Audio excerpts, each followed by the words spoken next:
people no longer bound by their non-disclosure agreements. What can you now disclose? Funny story. Moments after I was unceremoniously fired because my tech skills were found to be insufficient, the bosses who fired me demanded to know the whereabouts of a hugely important computer file I had worked on. I refused to help them. I even cited the exact language of the NDA I was compelled to sign. I am prohibited from disclosing details of my employment with anyone, including past and current employees of the company, I expounded, adding, so ask someone who works here. Because I don't. It was a great fuck you moment that I still cherish 5 years later. But now I think I can disclose the truth. I only hid behind the language because I had no clue where to find their damn computer file. Or even where to look. I suck with computers. The cake/cupcake shop I used to work for claimed everything was homemade, but used Pillsbury cake mix as a base. My graphic designer best friend won my town's Design the Centennial logo contest, despite having never set foot in the town. I worked for the radio station, and just did an interview with one of the organizers, where he lamented that there weren't very many entries. So I called my friend and said, "Want in on this?" He said, "Sure." As he lived on the other side of the country at the time, I spent the next day texting him photos of the town for inspiration. Anyway, when he won and they found out he was a professional graphic designer who lived on the other side of the country, they made him and me sign NDAs because the town was afraid people would think they brought in a ringer. Edit. Wow, this kind of blew up, so let me answer some of the more common questions being brought up. 1. What's a ringer? A ringer is professional host brought into a contest in order to guarantee favored results. Why did I have to sign NDA? Well, they unveiled the logo at a great big ceremony where they presented the prize money. I think it was a couple $100, and since my friend lived on the other side of the country, he asked if I could accept on his behalf. I wound up not going, because we were broadcasting from another event that day, so the mayor accepted on his behalf. 3. Where is this? Canada. Small town in Alberta. That's all in comfortable sharing. I dug up some ancient bones, gold, and Mycenaean tombs. I couldn't discuss the finds until the institution who ran the archaeological dig could publish the data. You can read about it here. https://www.google.com/amp/12/17/science/tombs archaeology ancient Greece.amp.html. Edit to add. I'm a classics student minus not the one running the whole dig, but my role in it was very much legal and official lol. We knew to dig there because there was another tomb next to it, and it's located near a big Mycenaean Bronze Age palace. I only dug there for one summer, but it was a blast. Minus if you're interested in archaeology, you should see if there are any local groups that you can volunteer with. I was a contractor for NASA. I still fully support the agency, but I was extremely bugged when I learned that each separate NASA center, e.g., JPL, Kennedy, Ames, Goddard, hides many of its inventions and breakthroughs from the other centers so that when HQ is ready to assign a big mission, and a lot of dollars, to one center, they have a better chance to compete over the others. Look what we invented.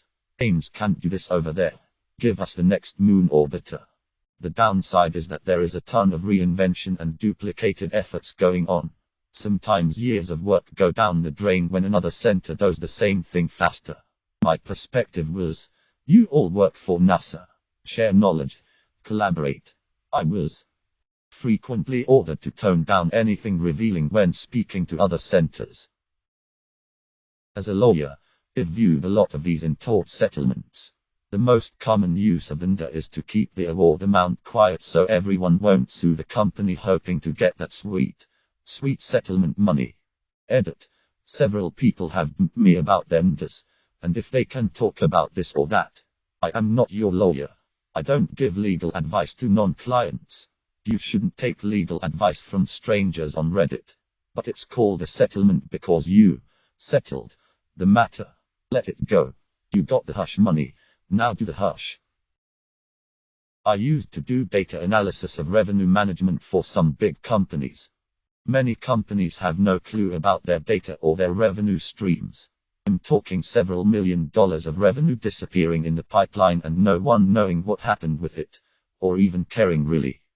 There were multiple times I had to inform clients that we had huge gaps in their costs and we needed to find the missing numbers somewhere in order to make our final reports correct, and was met with the paraphrased reply: just sprinkle the missing costs over the existing one.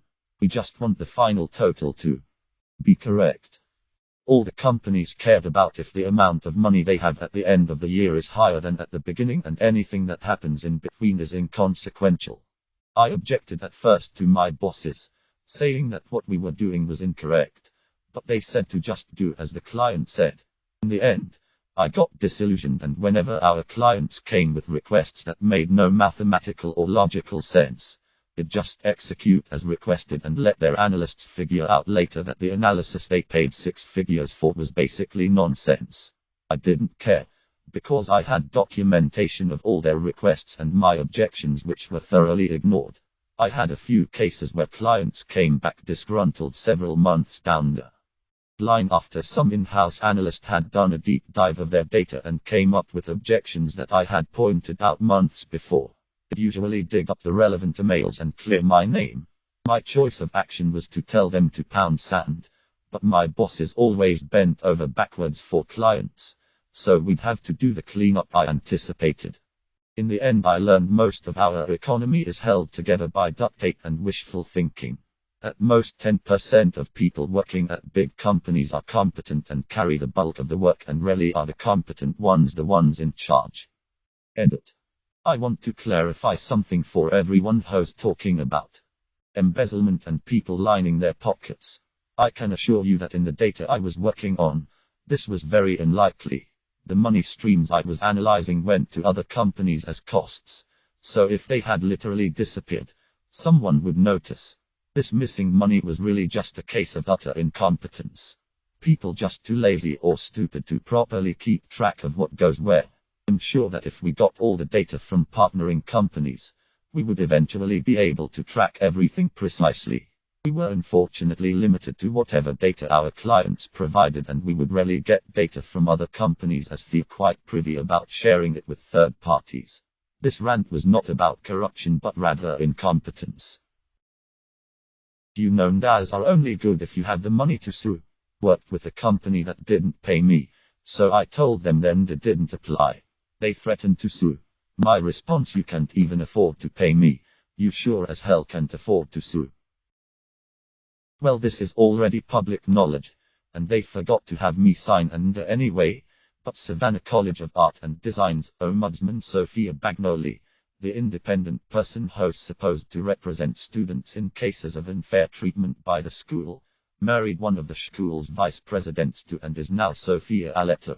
It's definitely a conflict of interest, but she's still serving as independent ombudsman, and currently refusing to help students get any kind of refund now that all their classes are online and they don't have access to the expensive equipment their expensive tuition is supposed to be paying for. Edit. Wow, this blew up. For anyone affected by SCAD, whether it was the abrupt closure of the Hong Kong campus, financial burden, lack of access to facilities, poor e-learning quality, etc., you do still have recourse even if the ombudsman may be working against you. SCAD's accreditation is up for review with SaxCAC this year. SaxCAC will accept written complaints mailed to their office. Link below. Make sure to include documentation. Things advertised by admissions, emails, financial statements, etc.